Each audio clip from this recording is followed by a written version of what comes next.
আসসালামু আলাইকুম। ওস্কার সামাতেস। আমি যেহেতু জাপানিজ প্রজেক্টে কাজ করি তাই এই ওয়ার্ড দিয়ে শুরু করলাম। এটা হচ্ছে জাপানিজরা বেশি ইউজ করে। যখনই আমরা কোনো মিটিং করি তখন এটা দিয়ে শুরু হয়। ওস্কার সামাতেস। আচ্ছা, আজকে আমি আমার প্রজেক্টের এক্সপেরিয়েন্স শেয়ার করব যাতে ইন ফিউচার আপনারা যারা জাপানিজ প্রজেক্টে কাজ করবেন তাদের যাতে সুবিধা হয়। মেইনলি প্রসেসটা কিভাবে আমরা কাজ করি, কিভাবে একটা ইস্যু ক্রিয়েট করা হয় এবং সেটা ইমপ্লিমেন্টেশন বা ফিক্সিং হওয়ার পর মার্জ হয়। আমার প্রজেক্ট নিয়ে বললে এইটা একটা পিবিএক্স প্ল্যাটফর্ম বা কল সেন্টার ম্যানেজমেন্ট সিস্টেম। এইটা একটা SaaS অ্যাপ্লিকেশন এবং এইটা যে কোম্পানির আন্ডারে আছে তারা হচ্ছে জাপানের টপ লিডিং একটা কোম্পানি।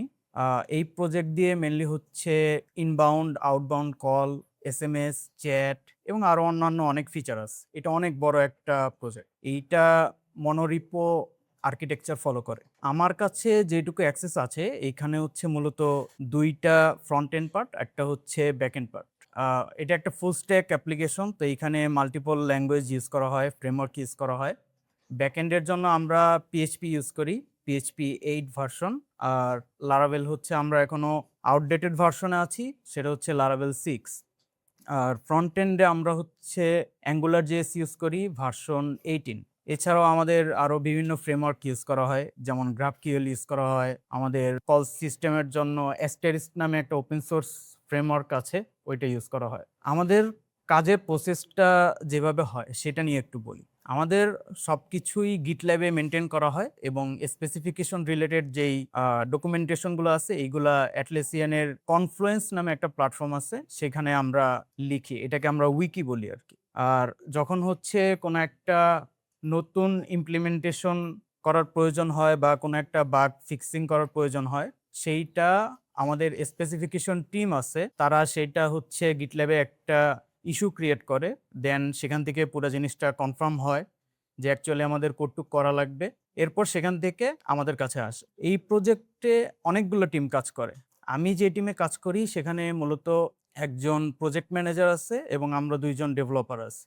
এছাড়াও আরো বিভিন্ন টিম আছে যাদের সাথে আমাদের সরাসরি কাজ হয় না, কিন্তু আমরা যেহেতু কাজ করছি আমরা কমিটগুলো দেখতে পারি, তো ওই মাধ্যমে আমরা বুঝি। আর প্রত্যেকদিন হচ্ছে আমাদের স্ক্রাম মিটিং হয় ক্লায়েন্টের সাথে ডিরেক্ট। তো ক্লায়েন্ট হচ্ছে সবসময় আপডেটগুলো নেয় যে আমাদের কি হচ্ছে বা আজকে কি করা লাগবে, পেন্ডিং কি কাজ ছিল, এই জিনিসগুলা। আর আমাদের যে মেইন কোম্পানি তাদের সাথে হচ্ছে আমাদের উইকলি ২ টা মিটিং হয়। একটা হয় আমাদের বুধবার, আরেকটা হচ্ছে শুক্রবার। সেখানে হচ্ছে মেইনলি আমাদের পুরা উইকের আপডেটগুলো জানানো হয় যে আমরা এই উইকে কি করছি, নেক্সট উইকে আমরা কি করব এবং কোন কাজগুলো এখন পেন্ডিং এ আছে বা রানিং আছে। আমাদের মেইন যে ক্লায়েন্ট তারা কেউই আসলে ইংলিশ পারে না। তারা সবাই হচ্ছে জাপানিজ। তো এই কারণে আমাদের আর তাদের মাঝখানে একজন আছে যিনি হচ্ছে জাপানিজ প্লাস ইংলিশ দোনো ভাষায় বুঝে। তো তিনি হচ্ছে মেইনলি এই জিনিসগুলো মেইনটেইন করে। আমাদের ২ জনের মাঝখানে সবসময় তিনি কমিউনিকেশন করে দেয় যাতে কোনো ইস্যু না হয়। আচ্ছা, এখন হচ্ছে আমরা ইমপ্লিমেন্টেশন বা কোনো একটা বাগ ফিক্সিং কিভাবে করি সেটা নিয়ে বলি। যখন হচ্ছে আ কোনো একটা ইস্যু ক্রিয়েট হয় সেটা হচ্ছে আমরা ফার্স্ট এ কনফার্ম করি যে কতটুক করা লাগবে। অনেক সময় দেখা যায় যে যেহেতু এটা অনেক বড় একটা সফটওয়্যার, এইখানে কেউ স্পেসিফিক ভাবে বলতে পারে না কোন ফিচার কিভাবে কাজ করে, বা আমি যদি একটা ফিচারের কথা বলি যে এই জিনিসটা কোথায় আছে, কেউ ওইভাবে বলতে পারে না। এটার জন্য যেটা করা লাগে আমাদের কোড বেস খুঁজে বের করা লাগে যে স্পেসিফিক ওই অংশটুকু কোন জায়গায় আছে। এরপর ওইটার সাথে রিলেটেড কোড ঘেঁটে আবার বের করা লাগে যে ওইটা কিভাবে কাজ করে, এবং ওইটার সাথে দেখা যায় আমাদের রোল পারমিশন আছে, লাইসেন্স সিস্টেম আছে। তো একটা ফিচারে কাজ করার সময় কাজ করার আগে আমাদেরকে অনেক কিছু কনফার্ম করা লাগে। যখন এগুলো কনফার্ম করা হয় তখন হচ্ছে আমরা একটা এমআর ক্রিয়েট করি। এমআর ক্রিয়েট করার পর আমাদের ১ম যেটা করতে হয় সেই এমআরে অ্যাকচুয়ালি আমি কি কাজ করব, কোন পার্টটুকু করব এবং ওই প্রসেসটা যে আমি করছি সেটাকে আবার তারা কিভাবে ম্যানুয়ালি ভেরিফাই করবে, এই জিনিসগুলো আগে এমআর এর ডেসক্রিপশনে লেখা হয়। এরপরে আমরা কাজ শুরু করি। কাজ শুরু করার পর যখন হচ্ছে আমরা ফার্স্ট স্টেজে ইমপ্লিমেন্টেশন শেষ করি, এরপর শুরু হয় আমাদের রিভিউ পার্ট। রিভিউ পার্টে হচ্ছে ১ম এ ইন্টারনাল টিম রিভিউ করে। যেমন আমার কোড হচ্ছে আমাদের টিমের অন্য ডেভেলপার যে আছে তিনি রিভিউ করে। তার রিভিউ কমপ্লিট হলে এরপরে হচ্ছে আমাদের একটা রিভিউ টিম আছে। তাদের কাছে এটা দেওয়া হয়। সেখানে ২ জন পার্সন পুরো জিনিসটা আবার রিভিউ করে। রিভিউ করার পর তাদের ফিডব্যাক দেয়। তাদের ফিডব্যাক যখন শেষ হয়, এরপরে গিয়ে আরো ২ জন আছে যারা হচ্ছে ফাইনাল রিভিউ করে এবং মার্চ করে।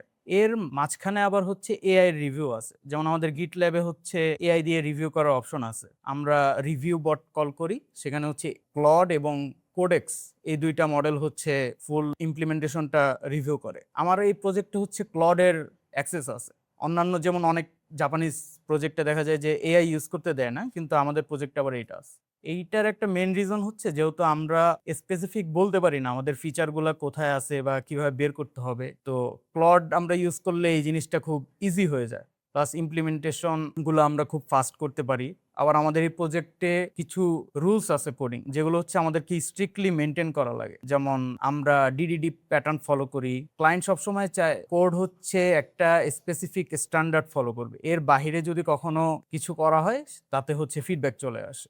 আমি যদি আমার ১ম দিকের একটা ঘটনা বলি, তাহলে হচ্ছে একটা কমেন্ট লিখেছি, সে কমেন্টে হচ্ছে একটা স্পেস বেশি হয়ে গেছে। এখন স্পেসটা বেশি হইছে বলতে আমরা হচ্ছে নরমালি ক্লোন যখন ইউজ করি ইংলিশে, তখন ওই ক্লোনের পর তো আমরা একটা স্পেস দেই। কিন্তু জাপানিজ ক্লোন যখন ইউজ করবেন, ওই ক্লোনের সাথেই হচ্ছে স্পেস দেওয়া থাকে, তো আলাদা করে স্পেস দেওয়া লাগে না। এই একটা সিম্পল জিনিসও তারা হচ্ছে ফিডব্যাক দিয়ে দিছে। তখন হচ্ছে ওইটা আবার ঠিক করা লাগছে। তা আমাদের কাছে এইটা অনেক সময় ইস্যু না, কিন্তু তাদের কাছে এইগুলো ইস্যু। আবার অনেক সময় দেখা যায় যে তারা একটা জিনিস হচ্ছে ফলো করে, সেটা হচ্ছে যে তাদের এক্সিস্টিং কোড বেজে একভাবে একটা ইমপ্লিমেন্টেশন করা আছে কোনো এক জায়গায়। কিন্তু দেখা যাচ্ছে যে আপনি আরেকভাবে চিন্তা করতেছেন যে এটার চেয়ে তো এটা বেটার, আমি করে ফেলি, কিন্তু এটা করা যাবে না। তাদের কাছ থেকে আগে কনফার্ম করা লাগবে যে এই জিনিসটা এটার চেয়ে বেটার। এরপর তারা ডিসিশন নিবে, ডিসিশন নিয়ে এরপর আপনাকে জানাবে আপনি করবেন কি করবেন না। তো সবসময় হচ্ছে আমাদের কোনো একটা কিছু লেখার আগে এক্সিস্টিং কোড বেস দেখা লাগে যে এক্সিস্টিং কোড বেসে ওই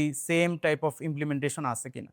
যদি ওইটার মতো থাকে তাহলে ওইটার মতো করব, আর যদি না থাকে তাহলে আবার আমাদেরকে ভেরিফাই করা লাগে যে এই জিনিসটা তো নাই, বা এই জিনিসটা পুরো কোড বেসে একবারই ইউজ করা হয়েছে, তো এই প্যাটার্নটা আমি ফলো করব কিনা। যদি তাদের পছন্দ হয় বলবে, পছন্দ না হলে বলবে না। আবার সবসময় হচ্ছে যেমন এআই কে যখন আমরা রিভিউ করতে বলি, এআই অনেক ধরনের রিভিউ দেয়। তো আবার এআই রিভিউ হচ্ছে সবসময় অ্যাকসেপ্টেবল না, কারণ এআই হচ্ছে তার স্ট্যান্ডার্ড মতো বলে, কিন্তু আমার প্রজেক্টের স্ট্যান্ডার্ড হচ্ছে আলাদা। তো তখন এই জিনিসগুলো হচ্ছে মানে সবসময় ক্লায়েন্টের সাথে কমিউনিকেশন করা লাগে যে এরকম না যে আমরা যেমন বাংলাদেশের প্রজেক্টগুলোতে বা অন্যান্য প্রজেক্টে যেভাবে করি যে আলটিমেটলি আমার আউটপুট যদি ঠিক থাকে, রেসপন্স ঠিক থাকলে ওইটা ডান হয়ে যায়, বাট তারা এই জিনিসটা অ্যাকসেপ্ট করে না। তাদের হচ্ছে স্ট্রিক্টলি সবকিছু তাদের স্ট্যান্ডার্ড মেনটেন করার পর এরপরে যা তারা ওকে করে, এবং তাদের রিভিউ হচ্ছে অনেক লেন্দি। যেমন আমি যতটুক জানি যে আমার কোড হচ্ছে আমার টিমের বাহিরে ৪ জন মানুষ হচ্ছে দেখে, কিন্তু এরকমও কেস আসছে যে এই ৪ জন দেখার পর এরপর আবার ওই টিকেটটা নতুন করে আসছে যে না এটা ঠিক নাই, এটা আবার করা লাগবে, এরকম কেস হয়েছে। তো টিম হচ্ছে অনেক বড়, মানে মাল্টি লেভেল টিম, এবং প্রত্যেকটা কাজের জন্য আলাদা আলাদা টিম। যে হচ্ছে কোড রিভিউ করে তারা অন্য কিছু করে না, আবার স্পেসিফিকেশনের জন্য আলাদা টিম আছে। যখন হচ্ছে আমরা কোনো একটা কিছু ভেরিফাই করি বা ভেরিফাই করার প্রয়োজন হয়, সেটার জন্য আবার আলাদা পার্সন। সবাই আলাদা আলাদা। এখানে রিভিউর জন্য আমাদের হচ্ছে এআই ইউজ করা হয়, প্লাস হচ্ছে আমরা ক্লডে হচ্ছে আমাদের লোকালি আবার আলাদা করে স্কিল বানানো আছে। ওই স্কিল দিয়েও হচ্ছে আমাদের বিভিন্ন টেস্ট হয় যে স্ট্যান্ডার্ড ঠিক আছে কিনা, আবার হচ্ছে লোকালে হচ্ছে আলাদা করে এআই কল করে হচ্ছে ঠিক আছে কিনা। তো মাল্টিপল লেভেলে হচ্ছে আমাদের রিভিউ হয়। মেনলি হচ্ছে এইখানে ইমপ্লিমেন্টেশনের আগে আপনার স্ট্যান্ডার্ড ফলো করা, প্লাস হচ্ছে স্পেসিফিকেশন ঠিক আছে কিনা এগুলা কনফার্ম করা, এই জিনিসগুলা মেনলি আমাদের প্রায়োরিটি দিতে হয়। তো আজকে এই পর্যন্তই। কারো কোনো কোশ্চেন থাকলে করতে পারেন।